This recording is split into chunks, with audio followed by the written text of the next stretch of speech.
The PlayAction Podcast is fueled by Picasso's Pizza, where every night is pizza night.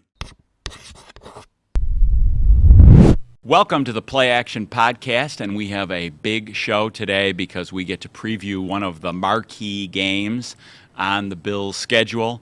Bills at Ravens. It's been kind of circled since the schedule came out in May. Bills 3-0. Ravens only 1-2, but they lost by in the last second to the Chiefs. They are super formidable, number one seed in the AFC from last year.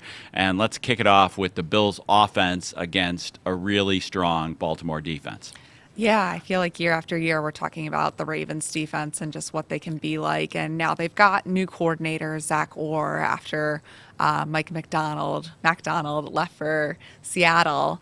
But I think, how much of a difference are you noticing in this defense with the coordinator change, Mark? I mean, it's the same defensive scheme, and really it's about the Joes, not the X's and O's.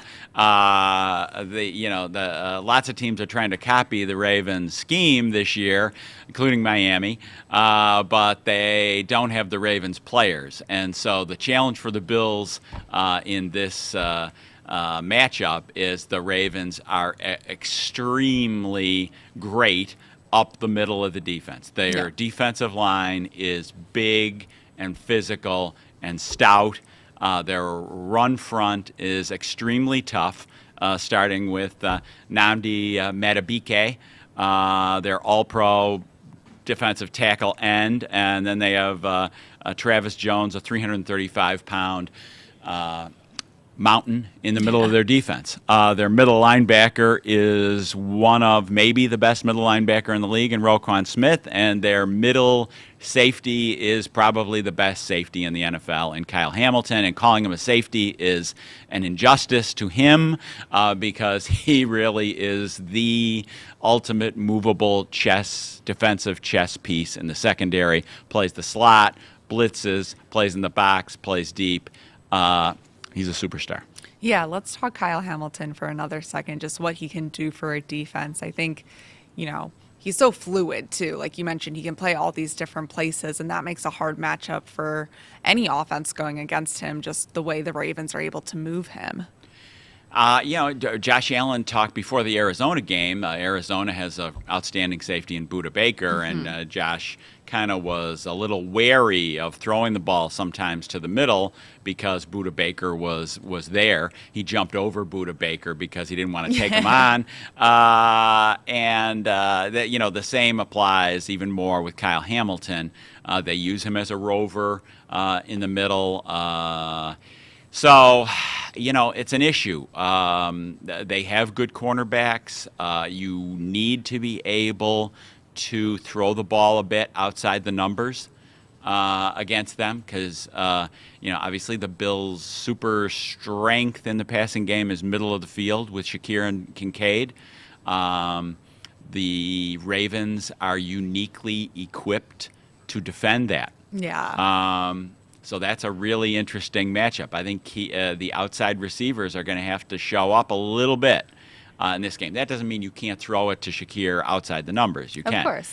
I do think that throwing the ball, the Ravens don't have superstar edge rushers. I do not think pounding the ball against, your head against their brick wall is the way to go. I think Josh is going to have to carry the load here, be a little bit of a pass-first offense without getting one-dimensional. Right, and they've obviously been able to do that in the past. I think, again, we talk about this matchup, just how it's looked over the years. It's been so interesting of how the Bills have been able to find ways to still pick apart the Ravens' defense. Now, in the past, they also had takeaways from their own defense. We'll come back to that in a second of the Bills' defense. But I think just kind of, how do you attack this Ravens defense? You go underneath a little bit. Yeah, and I agree with that. And I do think that Bills are equipped. You need to be multiple and versatile to attack this defense because they can take away one or two pieces. So if you only have James Cook with a bad set of receivers, they are going to load the box and they will shut you down. If you only have one receiver, they will double cover him and shut you down. But now, so that's the Bills, pose a big problem. In terms of there's no one thing, they can beat you if you want to make us play left-handed. You're going to take away Kincaid and try to take away Cook. Okay, well the Bills have other ways to move the ball. So fascinating matchup on that side of the ball. Now, the Baltimore Ravens, like you mentioned already, they're 1-2, but I don't think that's truly indicative of the team they can be this year. And let's look at their offense now, how it matches up against the Bills' defense moving forward. Mark, what stands out to you about the Ravens' offense? Yeah, the run game, obviously. They have King Henry, Derrick Henry, 247 pounds. He's off to a great start. They are big, physical. Their right guard, Daniel Faalele, is 6'8", 380. You liked him at the Senior Bowl, right? Yes. Yeah. Patrick Ricard, their fullback, is 6'3", 300. He plays 30. He's playing a third of the snaps, and the Bills play nickel. Yeah. They live in nickel. The Bills are not going to a 4-3 linebacker front. That's just not happening. So Cam Lewis, all 183 pounds of him, is going to essentially, they're going to force him into a linebacker role against Derrick Henry and Patrick Ricard. So the Bills are used to this. We go back to the 2022 matchup, which is comparable, and the Bills played nickel the entire game, and they won 23-20, and the Bills actually handed them Baltimore 10 points with turnovers deep in their own territory. So it was a great defensive outing in nickel with Taron Johnson. And Baltimore, I went back and looked, they played big, two fullback or two tight ends on 56 snaps out of like 64. And the Bills played pretty good against the run that day. Milano and Edmonds and Poyer were monsters that day. They were great in that game. So they're not here. Right. You look back at this last matchup in the defense, those guys are not either on the team or with the team currently. So that's a huge changeover for what it's going to be like going up against this Ravens offense. And then let's talk about their passing game, too. I mean, obviously, that's still a threat as well. What stands out to you, Mark? Well, you have the reigning MVP. I know Bills fans can get a little salty about that, and Lamar Jackson.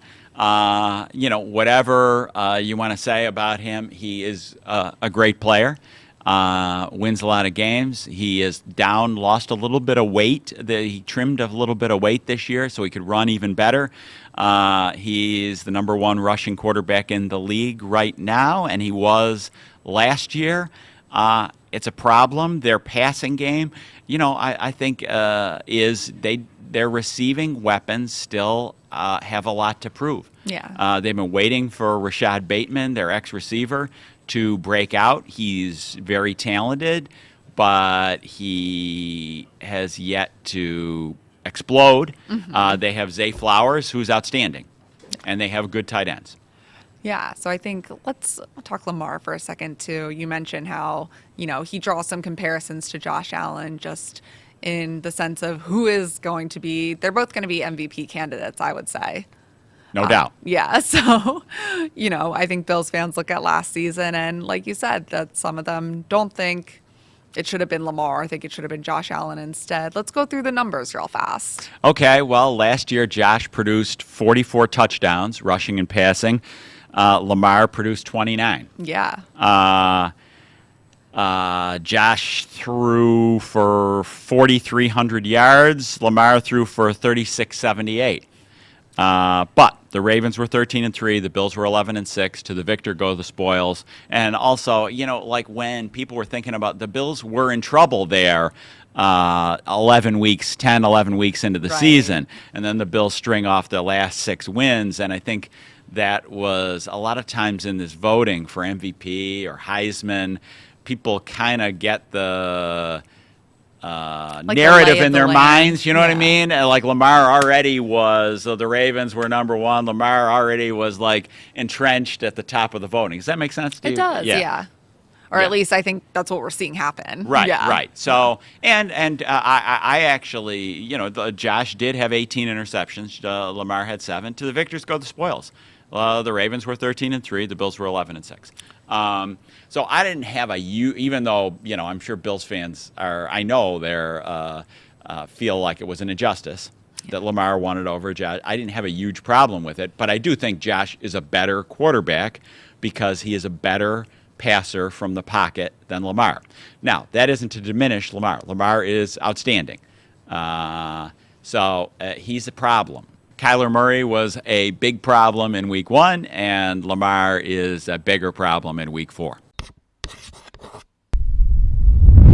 Okay, the Bills looked like a Super Bowl team in killing Jacksonville 47-10. Let's talk a moment about sustainability. How real and how sustainable is what we have seen through 3 weeks? Right. I mean, 2 things are true. They look like an absolute powerhouse right now. It's also, we're going into week 4. Right. It's early. I've had friends texting me during some of the games about like, all right, Super Bowl bound, here we go. But it's a good question. What is going to still look like this a few weeks from now? What is kind of early season flashes? Yeah, I mean, no doubt this is a good start, outstanding. But we've all, since May, we've been talking about the 3-game road trip coming Right. up. So Baltimore, Houston, the Jets. Let's see where they stand after the next 3 road games. Again, I've been writing, if they just get to 4-2, they're in really good shape. Yeah. They have to be 3-3, but they've already got 3 wins. So, I think both the Bills and Baltimore are coming off games that let's not go overboard on them. Baltimore gets, basically whips Dallas, gets way ahead of Dallas. Dallas came back a little bit at the end. But Baltimore ran all over Dallas. But that is a great matchup for Baltimore. Remember last December's game, how the Bills ran all over the field against Dallas. Dallas is a bad matchup. Baltimore is a bad matchup for Dallas. Likewise, the Bills were great, and you can't take anything away from it, but I couldn't even care less about the Jacksonville Jaguars, but even I'm bitterly disappointed in the Jaguars. They're cadavers. I can't believe how awful they are. They should be better than this, and they are walking dead. Yes. Both the Bills and the Jaguar and the Ravens coming off, pretty super impressive performances. But now it's a reality check for each of them because they're both. This is a great matchup. And I think when we look at sustainability, let's look at the coordinators. Yeah. I mean, that's going to dictate kind of what for the Bills specifically. I mean, let's, look at what Joe Brady, what Bobby Babbitt are doing, because I think that's going to impact how sustainable this is for the foreseeable future. And I've been really impressed with what they're doing. Yeah, no doubt. I think, everything that Joe Brady has talked about, is spreading the wealth. Everybody eats. It is, and the running game that we saw, the physical run game that we saw the second half of last season, is playing out exactly the way they wanted to. I'm a little more concerned short term about the defensive sustainability. Again, it's all props to Bobby Babbitt and the defensive line, which is meeting its very, very high expectations. Yet, let's not forget they are still playing without some very outstanding players with Taron Johnson and Terrell Bernard out. Let's forget about Milano for a little bit since he's out for so long. For so long, yeah. Right. Again, props to Cam Lewis. Balin Spector and Dorian Williams fit the run against the Jaguars really good. Travis Etienne is good. They shut him down. I think it's that, but their Bills are playing 3 really good offenses in a row now. 3 offenses that are better than any offense they've faced yet. I would say Arizona's the best offense they've faced. It's a really good offense, but these 3 are better. This is going to be a challenge for a still depleted defense. Well, during all those matchups, starting with the Baltimore Ravens game, Sunday Night Football in Baltimore, we'll have all your coverage at buffalonews.com, and make sure you're subscribing wherever you get your podcasts to keep listening along as we cover this Bills team through this next stretch and all season. Treat your team to the most flavorful pizza on game day at Picasso's Pizza. 4 great Western New York locations: Williamsville, West Seneca, Lancaster, and Blaisdell. Picasso's. We are Buffalo's Pizza since 1980. Order online today at picassospizza.net.